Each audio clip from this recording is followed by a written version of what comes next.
We are going to talking about binomial expansion.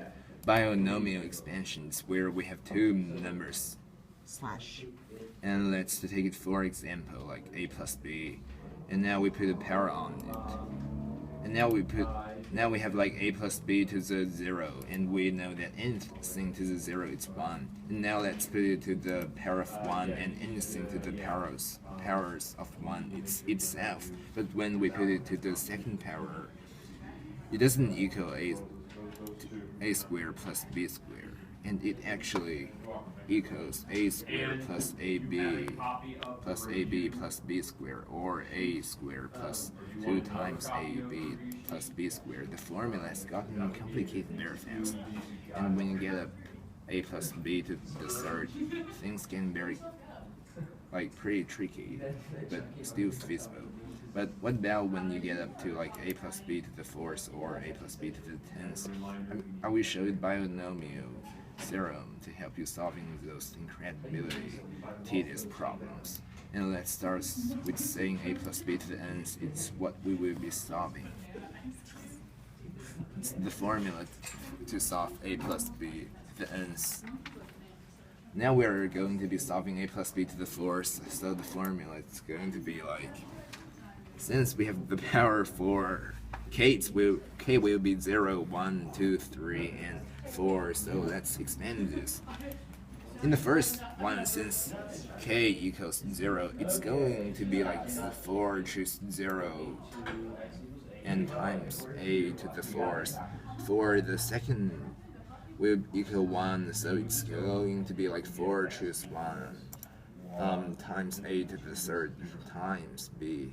The third will be 4 choose 2 a squared times b squared. The fourth, 4 choose 3 a squared a with a times b third. And the fifth, 4 choose 4. But we exactly know like 4 choose 0 mean the n choose r equals the n factorial over the k factorial times the n factorial minus the k factorial. So we've expanded out. Now we need to take it all the n choices and make them into the real numbers. 4 choose 0 equals 4 factorial over 0 factorial times 4 factorial. So that equals 1. 4 choose 1 equals 4 factorial over 1 factorial times 3 factorial, and this is 4 times 3 times 2 times 1 over 1 times 2 times 2 and times 3 and times 1, which equals 4. 4 choose 2, it's 4 times 3 times 2 times 1 over 2 times 1 times 2 times 1, which equals 6.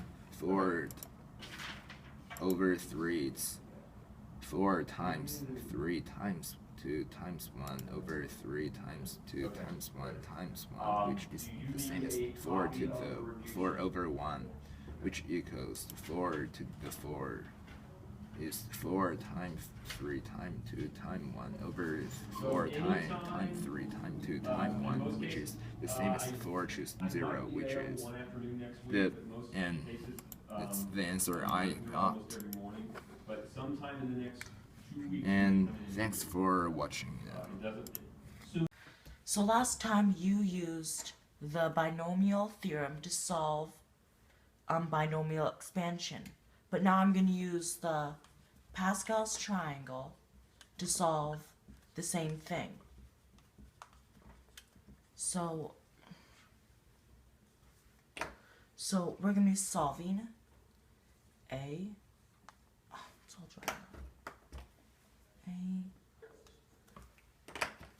solving a plus b to the power of 4.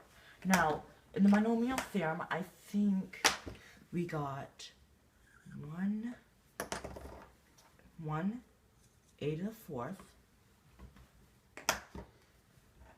plus 4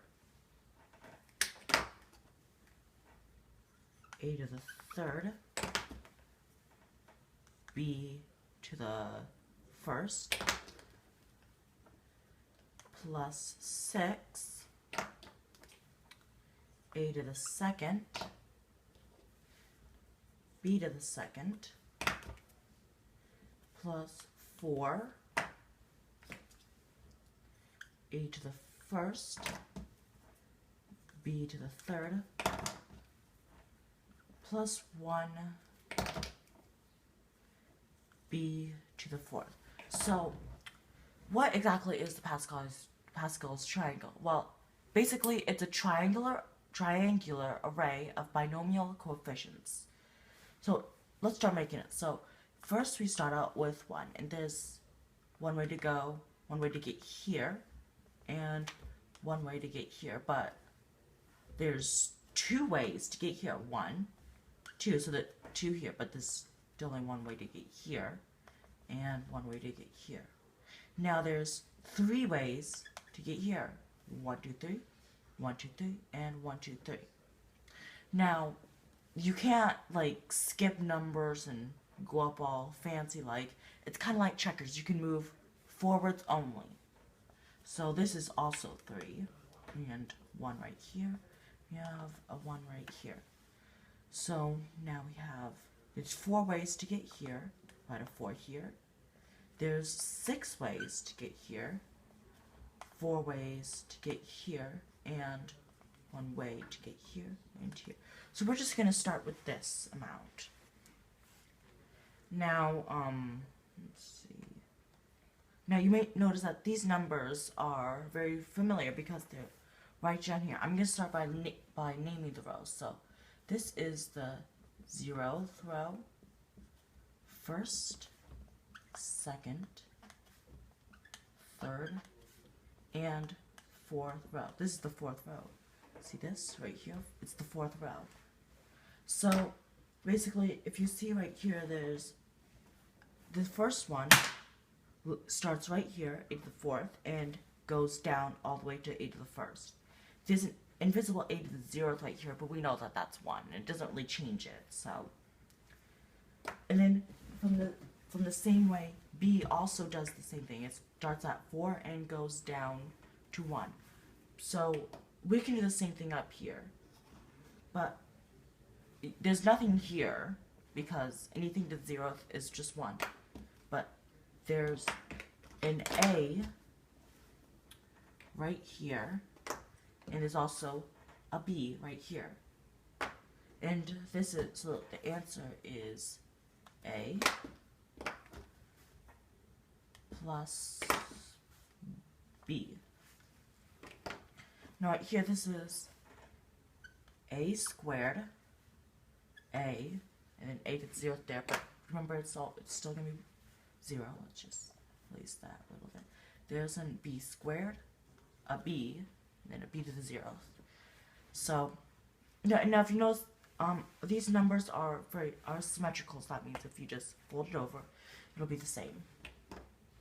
So down here, let's give me A to the 3rd, A to the 2nd, A to the 1st, just A, and then A to 0. So there's B to the 3rd, B to the 2nd, B to the 1st, and none right there. So then let's start here. A to the 4th, A to the 3rd, A to the 2nd, A to the 1st, and A to the 0. So we have B to the 4th, B to the 3rd, B to the 2nd, B to the 1st, and nothing. So now we got our answer right there. But again, it's a bit tedious to write this all out. What I'd suggest is if you just carried like a laminated copy and just carry maybe a small expo marker around so you can just write anything you want. But now let's actually solve this with real numbers. So let's make A1 and make B3. Now this is to the 4th.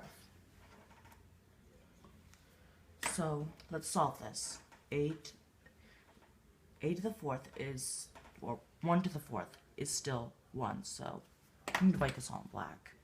So it's 1 plus, well, 1 times 1 times 4 times 1 times 3 plus 6 times 1 times 3 to the second is 9 plus 4 times 1 times b to the 3 to the third times 27 and plus 1 times 2 to the fourth 81. So we're gonna have 1 plus 12 plus 36 plus 4 times 27. I think that's 108, if I'm correct. Plus 81. So we have 13 plus 36 plus 8 plus 1, that's 189. 13 and a 36 is a 49 plus 189, and that just equals, which equals 200. Let's see, about 98 right here, and I think it's 238. So I think that's all. Thank you for watching.